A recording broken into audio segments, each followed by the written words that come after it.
SSLCയുടെയും +2യുടെ എക്സാമിൻ്റെ ഡേറ്റ് വന്നു. ഇനി നമ്മൾ എന്ത് ചെയ്യാം? പഠിച്ചു തുടങ്ങിയിട്ടുണ്ടാവും എല്ലാവരും അല്ലേ? കുറേ പേര് നേരത്തെയൊക്കെ നമ്മളുടെ കൂടെ ഇപ്പോൾ ഉയരെയും ലക്ഷ്യമൊക്കെയാണ് നമ്മളുടെ കൂടെ തന്നെ പഠിച്ചിട്ടുണ്ട്. അപ്പോൾ ഇനി നമ്മൾ പഠിക്കുമ്പോൾ എന്താണ്, നമുക്ക് മറന്നു പോവാതിരിക്കാൻ നമുക്ക് എങ്ങനെ ഈ സാധനങ്ങളൊക്കെ, ഈ പഠിക്കുന്നതൊക്കെ നമുക്ക് എങ്ങനെ ഓർത്തിരിക്കാം? Okay, how to memorise. നമ്മൾ പഠിക്കുന്നൊന്നും മറന്നു പോവാതെ നമ്മളുടെ തലയിൽ ഇങ്ങനെ ആണി അടിച്ച് വെച്ചതുപോലെ ഇങ്ങനെ ഓർത്തിരിക്കാൻ വേണ്ടിയിട്ട് നമുക്ക് എന്തൊക്കെ ചെയ്യാൻ പറ്റും? അപ്പോൾ നിങ്ങൾക്കൊക്കെ ചിലപ്പോൾ അറിയുന്നതും നിങ്ങളൊക്കെ ചിലപ്പോൾ പ്രാക്ടീസ് ചെയ്തുകൊണ്ടിരിക്കുന്നതായിട്ടുള്ള കുഞ്ഞു കുഞ്ഞു കാര്യങ്ങളായിരിക്കും. അപ്പോൾ അതിൽ ഏതെങ്കിലും വിട്ടുപോയിട്ടുണ്ടെങ്കിൽ നിങ്ങൾക്ക് അതുകൂടി പ്രാക്ടീസ് ചെയ്യാം. ഓക്കെ, അത് അറിയാത്തവർക്കാണെങ്കിൽ ഇത് ഫുൾ ഹെൽപ്ഫുള്ളായിരിക്കും. അപ്പോൾ നമുക്ക് നോക്കാം. ഫസ്റ്റ് നമുക്ക് എന്തൊക്കെയാണ് ചെയ്യേണ്ടത്? ഫസ്റ്റ് പറയാനുള്ളതാണ് വിഷ്വലൈസേഷൻ. അപ്പോൾ നിങ്ങൾക്ക് എല്ലാവർക്കും ഏറ്റവും ഫെമിലിയർ ആയിട്ടുള്ളൊരു മൂവിയാണ് നമ്മളുടെ ദൃശ്യം അല്ലേ? അപ്പോൾ ദൃശ്യത്തിൽ ഈ പോലീസ് ഓഫീസർ പറയുന്നൊരു ഡയലോഗുണ്ട്, ഒരു ദൃശ്യം നമ്മളുടെ മനസ്സിൽ പതിയുന്നത്ര വേറൊന്നും വരില്ല എന്നുള്ളത്. അപ്പോൾ അതാണ് നമ്മൾ സിനിമയിൽ കണ്ട കാര്യങ്ങളൊന്നും നമ്മൾ മറക്കാത്ത. അപ്പോൾ ഈ ദൃശ്യത്തിലുള്ള ഈ സീനും ഡയലോഗും പോലും ഞാൻ മറന്നില്ലല്ലോ. അപ്പോൾ അതെന്തുകൊണ്ടാണ്? നമ്മൾ കാര്യങ്ങൾ വിഷ്വലൈസ് ചെയ്യാൻ തുടങ്ങി. നമ്മൾ സെൻസ് ഓർഗൻസിലൂടെ വേണം നമ്മൾ പഠിക്കാൻ വേണ്ടിയിട്ട്. അപ്പം നമ്മൾ എന്തെങ്കിലും ഒരു ടോപ്പിക്ക് പഠിക്കുമ്പോൾ ഓക്കെ, അത് ഏത് സബ്ജക്റ്റ് ആയിക്കോട്ടെ, അത് നമ്മൾ വിഷ്വലൈസ് ചെയ്ത് പഠിക്കുക. ഓക്കെ, സോ ഇപ്പോൾ നമ്മൾ ബയോളജിയിൽ ഏതെങ്കിലും ഒരു ടോപ്പിക്ക് പഠിക്കും. ഇപ്പോൾ കോക്രോച്ചിനെ പഠിക്കുകയാണ്. കോക്രോച്ചിൻ്റെ ഹെഡ് ഇങ്ങനെയാണ്, വാലിങ്ങനെയാണ്, ബോഡി ഇങ്ങനെയാണെന്നൊക്കെ നമ്മൾ, വാലില്ല ബോഡി ഇങ്ങനെയാണെന്നൊക്കെ നമ്മൾ പറയുമ്പം അതൊന്ന് മനസ്സിൽ കാണാം. Okay, so visualisation is very important നമുക്ക് കാര്യങ്ങൾ ഓർത്തിരിക്കാൻ വേണ്ടിയിട്ട്. ദെൻ സെക്കൻഡ് എന്താ, നമുക്ക് ചാർട്ട്സും ഡയഗ്രാംസ് ഒക്കെ യൂസ് ചെയ്യാം. ഓക്കെ, ചാർട്ട്സും ഡയഗ്രാംസ് ഒക്കെ ആയിട്ട് നമ്മൾ എഴുതി വെക്കുമ്പോൾ എന്താ, നമുക്ക് നന്നായിട്ട് ആ പിക്ചർ നമുക്ക് എക്സാം എഴുതുന്ന സമയത്ത് നന്നായിട്ട് കണക്ട് ചെയ്യാൻ പറ്റും. ഓക്കെ, സോ പിന്നെയുള്ളത് നമുക്ക് അറിയാൻ എന്താണ്, ഹൈലൈറ്റിങ്. ഇപ്പം നമ്മൾ എന്ത് ചെയ്തു, നോട്ട്സൊക്കെ എഴുതുന്ന സമയത്ത് നമ്മൾ ഹൈലൈറ്റ് ചെയ്ത് വെച്ചിട്ടുണ്ടെങ്കിൽ റിവൈസ് ചെയ്യുന്ന സമയത്ത് എന്താ, നമുക്ക് ആ ഭാഗങ്ങളിലൂടെ പോകുമ്പോൾ എന്താ, ഇമ്പോർട്ടൻ്റ് ആയിട്ടുള്ള ഭാഗങ്ങളല്ലേ നമ്മൾ ഹൈലൈറ്റ് ചെയ്യുക. അപ്പോൾ നമ്മൾ ആ ഭാഗങ്ങളിലൂടെ പോകുമ്പോൾ അത് നമ്മളുടെ മനസ്സിൽ ആ പോയിൻറ്റ്സ് നമ്മൾ മറക്കില്ല. സോ അങ്ങനെ ഡിഫറെൻറ്റ് കളേഴ്സ് വെച്ചിട്ട് അവിടെയും നമ്മളുടെ എന്താണ് വരുന്നത്, വിഷനാണ് വരുന്നത് അല്ലേ? നമ്മൾ എത്ര അടിപൊളിയാക്കി നോട്ട്സൊക്കെ എഴുതി എത്ര അടിപൊളിയായിട്ട് നമ്മളതിനെ വിഷ്വലൈസ് ചെയ്യുന്നോ അത്രയും രസമായിട്ടും നമ്മളുടെ നമ്മളത് പഠിക്കുകയും ചെയ്യും, നമ്മളത് മെമ്മറൈസ് ചെയ്യുകയും ചെയ്യും. സോ ഏറ്റവും ഇമ്പോർട്ടൻ്റ് ആയിട്ടുള്ള കാര്യമാണ് വിഷ്വലൈസേഷൻ. എന്ത് കാര്യങ്ങൾ പഠിക്കുമ്പോൾ എന്താണ്, നിങ്ങളത് വിഷ്വലൈസ് ചെയ്തുകൊണ്ട് പഠിക്കുക. ദെൻ സെക്കൻഡ് എന്ന് പറയുന്നത് സൗണ്ട്. ഓക്കെ, അപ്പോൾ നമ്മൾ ഇപ്പം മിക്കവാറും എന്താണ്, ഓൺലൈൻ ക്ലാസ് ഒക്കെയാണ് അല്ലേ? ഞങ്ങളെല്ലാവരും കേട്ട് തന്നെയാണ് പഠിക്കുന്നത്. അപ്പോൾ അങ്ങനെ കേട്ട് നമ്മൾ ഓൾറെഡി പഠിച്ചു. പിന്നെ നമ്മൾ ആ കാര്യങ്ങളിലൂടെ പഠിക്കുമെന്നാൽ നിങ്ങൾ വായിച്ച് പഠിക്കുന്ന സമയത്ത് ഉറക്കെ വായിച്ച് പഠിക്കുക, ഉറക്കെ തന്നെ വായിക്കുക. അതെന്ന് വെച്ചിട്ടുണ്ട് ഒരു ലൗഡ് സ്പീക്കർ വെച്ച് വായിക്കണം എന്നല്ല, നമ്മളിങ്ങനെ പതിയെ വായിക്കുമ്പോൾ എന്താ പറ്റുമെന്ന് പറഞ്ഞാൽ നമ്മൾ പകുതി ഉറക്കത്തിലോ വേറെ ഏതെങ്കിലും സ്ഥലത്തൊക്കെ ആയിരിക്കും. അപ്പോൾ നമ്മൾ മെമ്മറൈസ് ചെയ്യാൻ വേണ്ടി നമ്മൾ സൗണ്ടിൽ തന്നെ എന്ത് ചെയ്യുക, വായിച്ച് പഠിക്കുക. ഓക്കെ, പിന്നെ ഒരു കാര്യം, നമ്മൾ പഠിച്ചു കഴിഞ്ഞ് കഴിഞ്ഞാൽ എന്ത് ചെയ്യാം, ടെല്ലിങ് ആൻഡ് റീടെല്ലിങ്. ഇത് ഭയങ്കര എഫക്റ്റീവായിട്ടുള്ള, എനിക്ക് എൻ്റെ ടീച്ചർ പറഞ്ഞു തന്നിട്ടുള്ളൊരു ടെക്നിക്കാണ്. കാരണം ഞാൻ PGക്കൊക്കെ പഠിക്കുന്ന ടൈമിൽ ഞങ്ങളുടെ ടീച്ചർ പറഞ്ഞു തന്നതാണ്. നമ്മൾ പഠിച്ചൊരു കാര്യം മറ്റൊരാൾക്ക് നമ്മൾ പറഞ്ഞു കൊടുക്കുകയാണെങ്കിൽ നമ്മൾ ആ ജന്മം മറക്കില്ല. അപ്പോൾ അത് വേറൊരാൾക്ക്, പഠിക്കുന്ന ഒരാൾക്ക് തന്നെ ആവണമെന്നില്ല. നിങ്ങളുടെ അച്ഛനോ അമ്മയ്ക്കോ ഒന്നുമില്ലെങ്കിൽ മിററിൻ്റെ മുന്നിൽ നിന്ന് എന്ത് ചെയ്യുക, ബുക്ക് നോക്കി വായിച്ചു കൊടുക്കുകയല്ല കേട്ടോ, പറഞ്ഞു കൊടുക്കാം ഇതിങ്ങനെയൊക്കെയാണ്. ഓക്കെ, അങ്ങനത്തെ കാര്യങ്ങൾ. ഇപ്പോൾ മാത്സിലാണെങ്കിൽ ഫോർമുല, ഇതാണ് ഈ ഫോർമുല, ഇതിന് വേണ്ടിയിട്ടാണ് ഉപയോഗിക്കുന്നത്, നമുക്കിതിങ്ങനെയൊക്കെ അപ്ലൈ ചെയ്യാം. അങ്ങനത്തെ കാര്യങ്ങൾ നമ്മൾ പഠിച്ചു കഴിഞ്ഞിട്ട് വേറൊരാൾക്ക് പറഞ്ഞു കൊടുക്കുമ്പോൾ എന്താ സംഭവിക്കുക എന്ന് പറഞ്ഞാൽ, നമ്മൾ പഠിച്ചിട്ടുള്ള ആ കാര്യം എന്താ, ആദ്യം നമ്മളുടെ ഷോർട്ട് ടേം മെമ്മറിയിലേക്കാണ് പോവുക. ഓക്കെ, നമ്മളത് വേറൊരാൾക്ക് പറഞ്ഞു കൊടുക്കുന്ന സമയത്ത് അത് ലോങ് ടേം മെമ്മറിയിലേക്ക് സ്റ്റോർ ചെയ്യും. ഓക്കെ, അപ്പോൾ അങ്ങനെ ലോങ് ടേം മെമ്മറിയിൽ ഒരു കാര്യം സ്റ്റോർ ചെയ്ത് കഴിഞ്ഞ് കഴിഞ്ഞാൽ എന്താവില്ല, അത് ഒരിക്കലും പിന്നെ നിങ്ങളെ വിട്ടു പോവില്ല. അപ്പോൾ പഠിക്കുമ്പോൾ നല്ല ഉറക്കെ വായിച്ച് പഠിക്കുക. ദെൻ പഠിച്ച് കഴിഞ്ഞിട്ട് എന്ത് ചെയ്യുക, അത് വേറൊരാൾക്ക് പറഞ്ഞു കൊടുക്കുക. ആർക്കായിക്കോട്ടെ, അപ്പോൾ അച്ഛനും അമ്മയൊക്കെ വെറുതെ ഇരിക്കുമ്പോൾ ഞാനൊരു കാര്യം പറഞ്ഞുതരാം എന്ന് പറഞ്ഞ് ഇത് അവർക്ക് പറഞ്ഞു കൊടുക്കാം.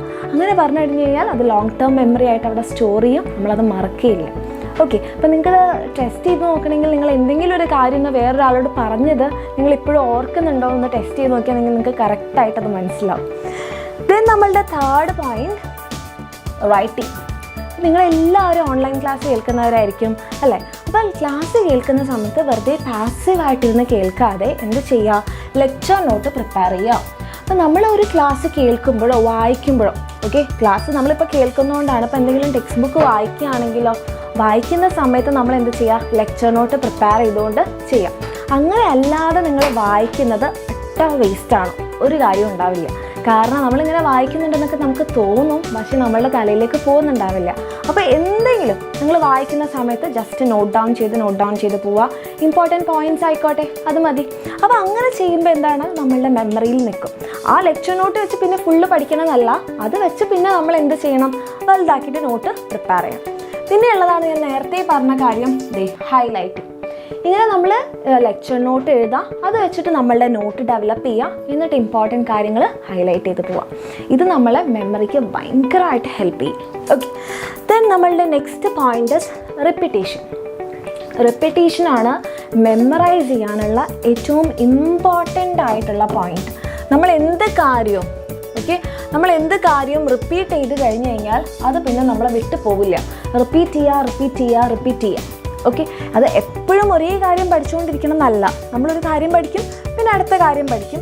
പുതിയ കാര്യങ്ങൾ പഠിക്കാൻ തുടങ്ങുമ്പം നമ്മൾ പഴയത് മറന്നു പോകാൻ പാടില്ല, അല്ലെ? വന്ന വഴി മറക്കരുതെന്നൊക്കെ നമ്മൾ പറയുന്ന പോലെ പഴയ കാര്യങ്ങൾ കൂടി എന്ത് ചെയ്യുക, ഓർത്തെടുത്തുകൊണ്ടിരിക്കുക.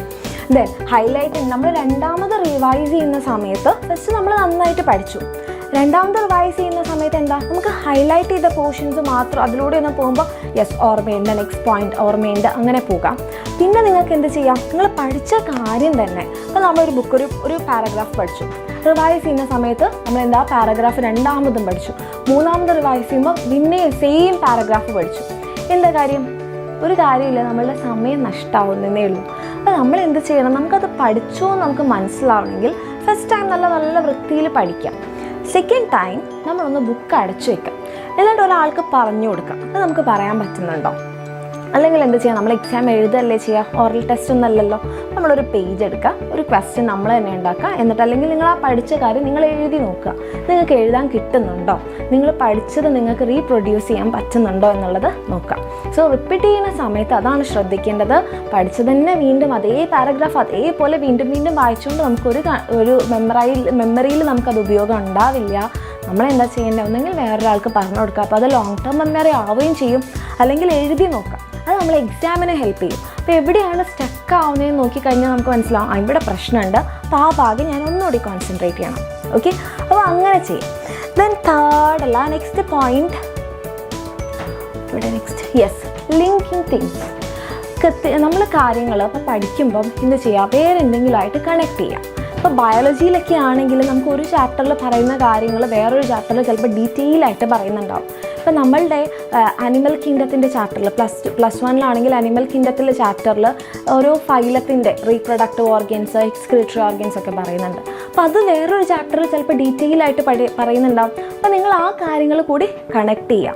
അങ്ങനെ കണക്ട് ചെയ്ത് പഠിച്ചു കഴിഞ്ഞാൽ എന്താണ്, നിങ്ങൾ ഒരിക്കലും മറക്കില്ല, ആ പോർഷനും മറക്കില്ല, കണക്ട് ചെയ്യുന്ന പോർഷനും മറക്കില്ല. അപ്പോൾ എന്തൊരു കാര്യം, ഇപ്പോൾ ചാപ്റ്റേഴ്സ് തമ്മിൽ കണക്ട് ചെയ്യണമെന്നും ഇല്ല, നമ്മളുടെ ഡെയിലി ലൈഫിലുള്ള എന്തെങ്കിലും എക്സ്പെരിമെൻറ്റ്സ് ആയിട്ടോ എന്തെങ്കിലും കാര്യങ്ങളായിട്ടോ എന്തെങ്കിലും ക്രേസി ആയിട്ടുള്ള കാര്യങ്ങളൊക്കെ ആയിട്ട് എന്ത് ചെയ്യുക, ജസ്റ്റ് ഒന്ന് കണക്ട് ചെയ്ത് നോക്കാം. അപ്പോൾ നമ്മൾ എന്താ കാര്യം ആലോചിക്കുമ്പോൾ നമുക്ക് അത് ഓർമ്മ ഉണ്ട്. അല്ലെങ്കിൽ നിങ്ങൾ സിനിമയായിട്ട് കണക്ട് ചെയ്തോളൂ. ചിലപ്പോൾ നിങ്ങൾ ഒരുപാട് സിനിമ കാണാൻ ഇഷ്ടമുള്ളവരായിരിക്കും അല്ലേ. അപ്പോൾ മൂവി ആയിട്ട് കണക്ട് ചെയ്താലും കുഴപ്പമില്ല, മൂവി ആയിട്ടൊക്കെ കണക്ട് ചെയ്ത് അപ്പം ഒരുപാട് അസുഖങ്ങൾ ഇപ്പോൾ നമുക്ക് ബയോളജിയിലൊക്കെയാണ് പഠിക്കാനുണ്ട്. അപ്പോൾ ബയോളജിയിലെ അസുഖങ്ങൾ ആ സിനിമയിൽ ഇയാൾക്ക് വന്നിട്ടുണ്ട്, അങ്ങനെ പഠിച്ചു കഴിഞ്ഞാൽ നമ്മൾ മറക്കില്ല. ഓക്കെ, അങ്ങനെ കണക്ട് ചെയ്തിട്ട് കാര്യങ്ങൾ മനസ്സിലാക്കുക. ദെൻ ഫൈനലി നമ്മൾ എന്ത് ചെയ്യുക, പഠിച്ചു കഴിഞ്ഞാൽ നമ്മൾ ഏറ്റവും ലാസ്റ്റ് ഉറങ്ങുമ്പോൾ ഓക്കെ, രാത്രിയോ പഠിച്ച ക്ഷീണം ഞാൻ എന്നാൽ പോയി ഉറങ്ങട്ടെ എന്നല്ല, എല്ലാ പണിയും കഴിഞ്ഞു നമ്മൾ കിടക്കാൻ നേരം അറ്റ്ലീസ്റ്റ് ഒരു മിനിറ്റെങ്കിലും നമ്മൾ ഇന്ന് എന്താണ് പഠിച്ചതെന്നുള്ളത് റീകളക്ട് ചെയ്യാം. ഇതേപോലെ ഇന്ന് വായിക്കുമെന്നല്ല ഞാൻ പറഞ്ഞത്, നമ്മൾ എന്ത് ചെയ്യുക, കിടന്നു നമ്മൾ ഇന്ന് എന്താ പഠിച്ചത്, ഈ ടോപ്പിക്ക് പഠിച്ചു ഇതിലെന്താണ് പഠിച്ചത്, അങ്ങനെ എല്ലാം ഒന്ന് റീകളക്ട് ചെയ്യാം. നമ്മൾ കിടക്കുന്നതിന് തൊട്ട് മുന്നേ നമ്മൾ എന്താണോ ചെയ്യുന്നത് അതായിരിക്കും നമ്മളുടെ ബ്രെയിൻ പ്രോസസ്സ് ചെയ്യുക.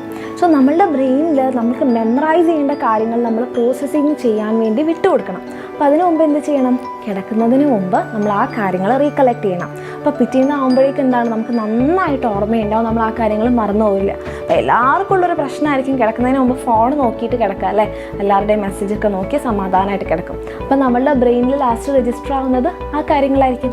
സോ എപ്പോഴും കിടക്കുന്നതിന് മുമ്പ് അറ്റ്ലീസ്റ്റ് ഒരു മിനിറ്റ് മതി, ഒരു അരമണിക്കൂർ ഇരുന്ന് ഉറക്കമൊക്കെ ആണെങ്കിൽ ഇങ്ങനെ ആലോചിക്കണമെന്നല്ല ഞാൻ പറഞ്ഞത്, കുറച്ച് നേരം എന്താ പഠിച്ചതെന്നൊന്ന് റീകളക്ട് ചെയ്യുക. സമാധാനമായിട്ട് കിടക്കാം. എന്താവും, നമുക്ക് എല്ലാ കാര്യങ്ങളും ഓർമ്മ വരും. അപ്പോൾ ഇതൊക്കെ ഒരു കുഞ്ഞു കുഞ്ഞു ടിപ്സാണ്. നിങ്ങളെല്ലാവരും ചെയ്ത് നോക്കുന്നതായിരിക്കും. അല്ലാത്തതാണെന്നുണ്ടെങ്കിൽ നിങ്ങളൊന്ന് ചെയ്ത് നോക്കാം, നിങ്ങൾക്ക് എഫക്റ്റീവ് ആവും. നിങ്ങൾക്ക് ഇത് എഫക്റ്റീവ് ആവുന്നുണ്ടെങ്കിൽ നിങ്ങൾ ഈ വീഡിയോയുടെ താഴെ കമൻറ്റ് ചെയ്യാം. ഓക്കെ.